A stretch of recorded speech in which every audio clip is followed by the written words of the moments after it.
Hello, everyone. Welcome back to Venture Bridge Hub, the podcast that is designed to help you bridge the gap in venture capital by helping to connect funders and founders. My guest today is Mo, the co founder of Scholarly Education, a platform building access to world class education for emerging markets and connecting international students with the best universities in the US, Turkey, and Europe. With 90 plus university partners and 280 student admissions. Wow. Who has been in SF for 2 years now, actively building and currently raising money. So the audience is really interested in learning more about your journey, how you started scholarly education. Yeah, sure. So the idea behind scholarly education came from personal pain. I have me myself been like an international student, so I traveled to Turkey to finish my master's in AI and data science. And during that journey, it was like a lot of mess, like money wasted, time waste. Like the program I wanted to join, which is the AI, during that time was like um, little hard to join, but whatever the problem happened, it has I had to be delayed for a full semester for 6 months, and then yeah, I had a lot of problems for getting the visa and the residency papers and all those immigration problems. It was like a lot of mess during that time, and especially for a person moving to a new country, this is the last thing I want in my life. So scholarly came from that Okay. perspective, just helping students to navigate to their education and dreams without worrying about all those complications. So Scholarly is doing a full all-in-one process for students, like helping them with admission, acceptance, visa processing, and immigration papers, housing, and even traveling. And just the students find out themselves like at the end of the day in the campus starting to study. Yeah. Yeah. I could totally relate to that. I would say, as an international student myself, you were there at that time. Sure, yeah. And at the same time, we're not only helping students, we're helping other educational agencies with our full all-in-one system. That full system dashboard can help other educational agencies to also um, uh, like um, watch the students' progress and their applications, and can help them doing their work management all in one place. Yeah. So what I understand is you're also working towards students who are coming to your platform, but also on the other hand, you're also helping agencies directly. So partnering with agencies. Exactly true. Okay. And then when you say partnering with agencies, so tell us more. What type of partnership do you do with agencies? The partnerships, it could be based on um, our like contract bill. Like we could help them with, for example, marketing services. We can help them with the technical services, providing them like with a full all-in-one dashboard system, Mm-hmm. AI smart system. Uh, Yeah, we're providing for them like commission rate for all the recruiting for our like contracted universities. So that's how we partner with other agencies. Amazing. I love it. Beautiful. Tell us more about your background. So all my background surprisingly in tech. So I was like a computer scientist and then did my master's in AI and data Wow, science. masters in AI. Yeah. Wow. And Okay. so all I've been doing is tech. So full stack development, software engineering, data analysis, all in the tech field. I haven't been outside the tech field. Basically a tech geek. So We can see it. yeah, I didn't bring my glasses. So yeah, I believe that technology can solve any problem. And why not using technology to solve this problem?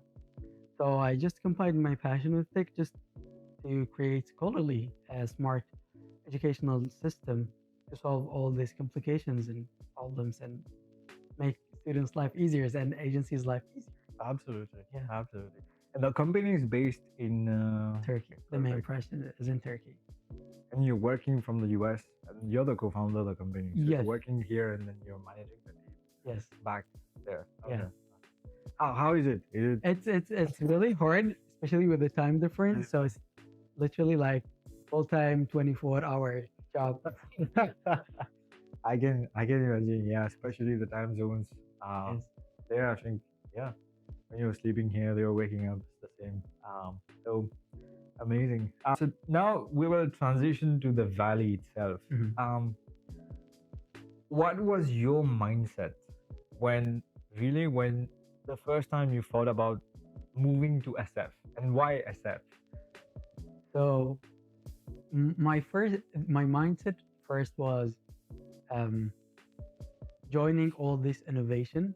I know that San Francisco can be like the brain of the entire world. Mm-hmm. The Silicon Valley is the brain of the entire world. Like all these innovations and new inventions and all those like smart things come from here, from Right. the city.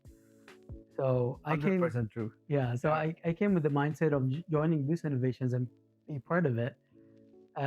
Unfortunately, I arrived during the huge layoffs. The that wages of laying off employees and engineers. So it was a little hard um, being an engineer and during that layoffs, especially coming out, Yeah. coming from outside. Um, but that helped me to aim for better goals and better dreams. It was like a rest to learn different things and progress in different stuff. Mhm. Yeah. Um, was it a hard choice? It was not a hard choice. It was a hard process. Trying to create circles and trying to create a community was really hard. Um, yeah, especially like you know, a lot of people create their communities from school, from universities, Sure. um, from families, and then just coming here and try to create all that by yourself. And yeah, it was that was the hard part of it. Yeah, and especially coming from outside of the US and just trying to meet people here or developing connection Mm. here is super difficult. It's just so hard to even get here. Yes. So for people who are not here, what would be your advice for them? I don't know how to get how how do they come here to study? What I know is gonna be a bloody bath, Okay, but I agree. just come and fight hard. If you're in a slow environment, you're just gonna be slow. True. If you are like in a hard environment, like a smart one and just fast one, you're just gonna adopt. Yeah. It's gonna take times, but you're gonna adapt at the end of the day. I would capture that. Yeah, if you're in a slow environment, you're gonna adapt to your environment. Yes. 100% agree. Yeah. So you're gonna come here, you're gonna compete with all those smart people at Berkeley University or like Stanford, um, and you're gonna just defeat them and Absolutely. win. Yeah. Yeah, absolutely. And at the end of the day, it's not about competing with them, but competing with yourself. Yes. Especially 5 years ago, where you were, and 5 years now, where you are. When you compete the growth, the progress that you made, Hmm. I guess as a person, it's just phenomenal. And Yes. that's why I love the valley too. Yeah. It's incredible being here. Let's transition to learn more about your company now. You are currently fundraising. You're on the fundraising journey. What has that experience been in the valley so far? Okay. So to be honest, fundraising scene is just new to me. Mm-hmm. Uh, I just started fundraising 2 weeks ago. Okay. Yeah. You said you So started. so to be honest, I don't know. I don't have any experience about fundraising, or I don't know where to begin. So I started just attending events, getting to know other founders, learning from their experiences. In the way, if I would meet an investor, if our missions aligns, then that's perfect. If not, just getting experiences from other investors as well. How much are you looking for, or how much are you raising currently? We're raising. It's not that a huge amount to the U.S. investors. It's 100 up to $150,000. Okay. Yeah. And how would you use that money? We already have like a whole pitch dividing each dollar where that money is going to go, um, with percentages. Um, for example, we have like a good portion of it is going to be for keep developing our like AI smart system. Part of it is going to go to expand the team and build a bigger team. Part of it could go to provide more marketing services to other agencies, and yeah, it's a lot of uh, it's all divided with numbers and percentages. So expanding in the US or We're going to expand in the US, but the US is not the only key region that we are going to expand on. There are other areas that needs the educational services like ours, like in North Africa or like Central Asia, yeah, or sometimes even in Europe, they need these services. So we have a huge portion of the investments going to expanding to those countries and opening offices in those countries. Mm. So how are you trying to incorporate AI in education? Yeah, it's already there. Oh, okay. It's not gonna be. It's not plans. They're already real. Amazing. Yeah. So education is a long, boring process, and it needs to be automated. And there are a lot of paperwork in the education process. And I don't feel that there is any need for paperwork anymore because everything should be like technical Yeah. as long as we have the ability to do that. Digital. Yeah. So the the educational systems should all be automated, which we already did in our system. Um, and yeah, I don't think education should continue with papers.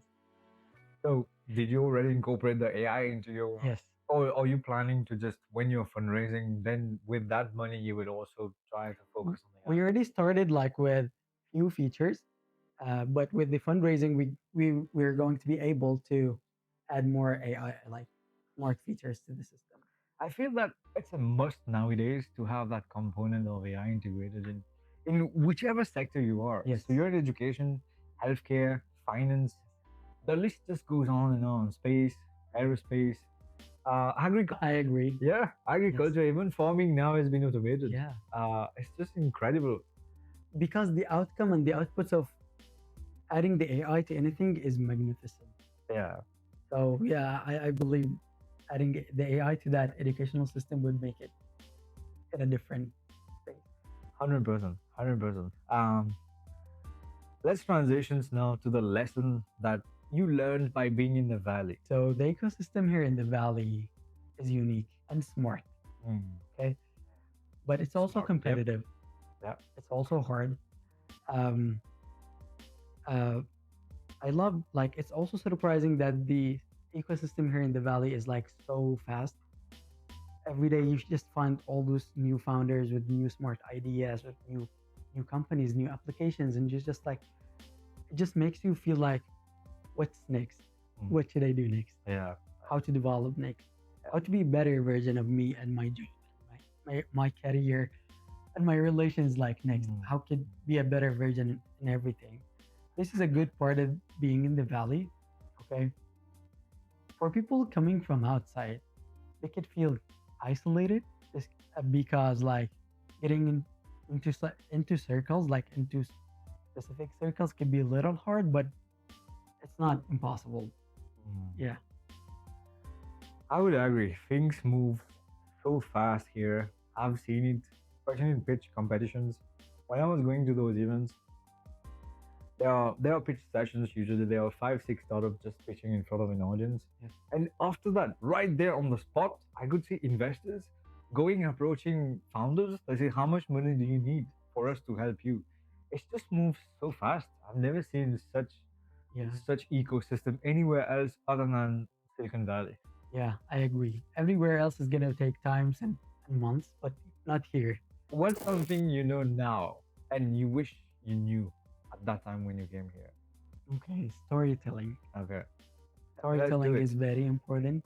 Where I came from, like it's more important what you already built, but here it's important for people as how do you talk about it. And that's why we find like small ideas and pre-seeds ideas go fast because people believe in them, but not in a different places because different places you need to build it first and then I'm gonna come help you or invest in it. Yeah. Yes. That is beautiful, especially storytelling.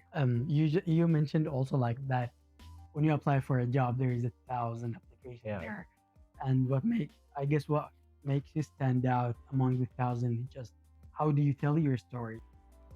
to the interviewer, or how do you tell your story in your resume, it makes a huge difference. 100%. Yes. Yeah. So to build on this, what's one thing about a founder in SF that people don't talk about much? So take this input as a motivation. Like, don't get like unmotivated because what I'm gonna say. Take it as a Audience. yes. Um, one thing that nobody talks about is being a founder in the Valley is stressful, especially for people who comes from outside. Because as I told you, you find all those people with those smart ideas, with those projects growing up fast because they already have their deep connections and deep networks. They already know where to present the ideas and to whom to present the ideas. For people who come from outside, they still need to go build those people, build those networks, and build Yeah. those connections before presenting the ideas, which is which can be a little stressful because you can see similar ideas like, but for a person who's just going so fast and growing big because this person just was in the right place, and Yeah. then this person just came outside from outside and just still building there. But it's not impossible. It's challenging, but it's worth.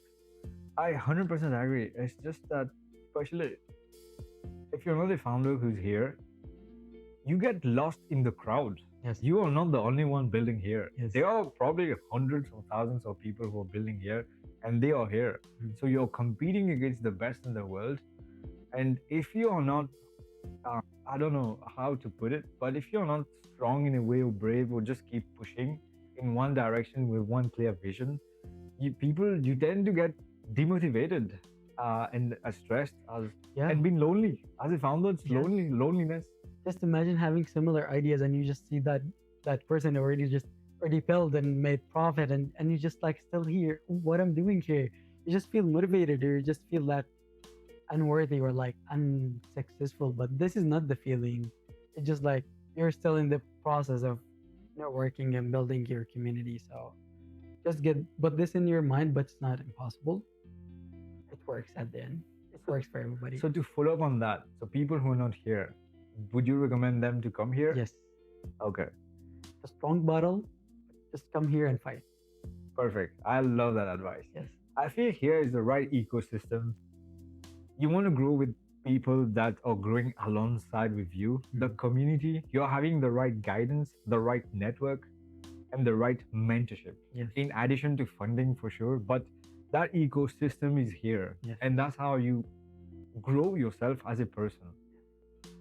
And that's really amazing. One of the most beautiful things about being in the valley. Let's talk a bit about your vision. Okay. How do you see the company Scholarly going in the next, I would say, 12 to 18 months from now? I see Scholarly like worldwide, growing so big.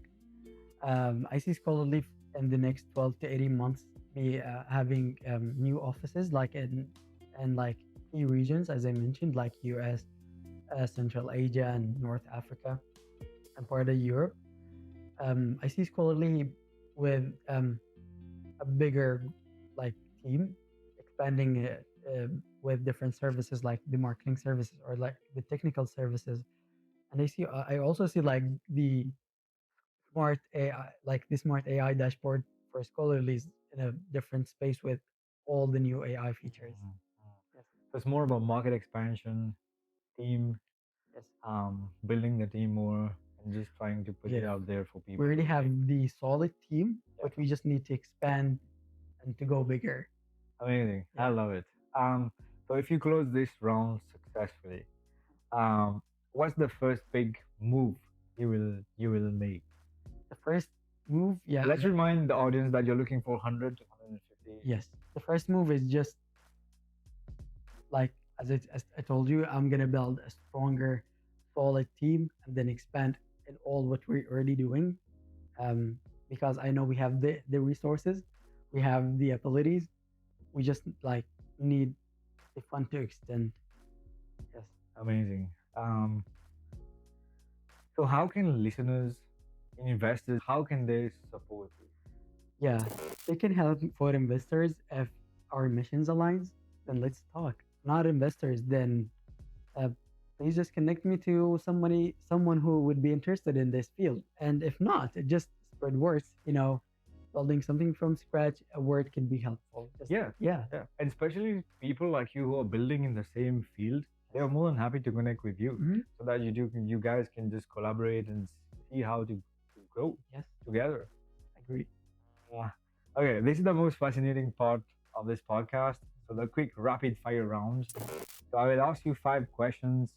If you can answer in less than 3 to 5 words, that would be amazing. Mhm. Are you up for that? Yeah, let's. Yeah. Okay, let's do it. Okay, Mo. So what's your favorite coffee shop or spot, any spot in SF? Short words, huh? Uh-huh. I don't drink coffee. Okay, any spot in SF. How in the city? So it could be a place which is very famous for tourism, a place where you like to go. Golden Park. Golden Gate Park. Yes. Amazing. Uh, one investor or founder you admire, or any person you admire. Um, One of my friends, he is making a new game, storytelling game, and the prince is gonna be like an Arabian brown. Oh, Yes. Arabian. Yeah, Arabian brown princess. Oh, Yeah. okay. Huh. Interesting. Favorite food in SF? I do have a favorite food not in the set. Uh Not huh. fun. Okay. What is it? Square pizza pie. Okay. Pizza it is. Your favorite place to visit in Yemen or Turkey? I would visit Fathiya in Turkey. In Turkey. Yes. Turkey. I love. Yeah. Istanbul. It rings a bell. Yes. SF in one word. Diverse. Yes, a lot of diversity. Oh yes, yes, yes. I guess one of the most people thinks about SF is really the diversity of the population. Yeah. So we are at that point where we are just looking for one final advice, Mo. So during this podcast, if you had to share just one advice to the audience here, what would it be? If you don't fight for your dreams, nobody gonna fight for them. That's such. That's so beautiful. If you Yeah. don't fight for your dreams, nobody's gonna fight for them. Wow, that's so beautiful. Mo, thank you so much for sharing your journey with us today. It's always inspiring to see founders like you grow in the valley. I would really be more than happy myself to help you with your fundraising efforts. So I'm Thank currently you. fundraising for um, a level of ventures. I'm helping them. I'm helping founders who are fundraising. I'll be more than happy to do that. So for listeners who want to follow Scholarly or support your round, where can they find you? They could follow our web. They could get reached our website in scholarly-education.com or through an Instagram scholarly.global or in LinkedIn scholarly for education. Okay, perfect. The link will be somewhere here. Yeah. That's it for today's episode of Venture Bridge Hub. If you enjoyed this conversation and think it was helpful, make sure to follow, comment, and like, and win a free database of 10,000 active investors. Until next time, keep building and keep bridging. Thank you so much. We really Thank you so appreciate it. much. Thank you. Thank you.